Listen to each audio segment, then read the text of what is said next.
Stop guessing. Start scoring your backlog. Switch to Backlog Prioritization. Select a project and your issues load into the backlog table automatically, pulling live data from Jira. Choose a scoring framework. RICE is selected by default: reach, impact, confidence, effort.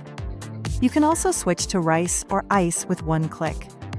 Each framework has its own formula built in. Click any metric cell to enter a value. As you fill in reach, impact, confidence, and effort, the RICE score calculates automatically. The table re-ranks issues by score in real time. Sort by score to see your highest priority items at the top. Use filters to narrow by assignee, status, or issue type. Toggle columns on and off to focus on what matters. Next, custom scoring templates and the priority matrix.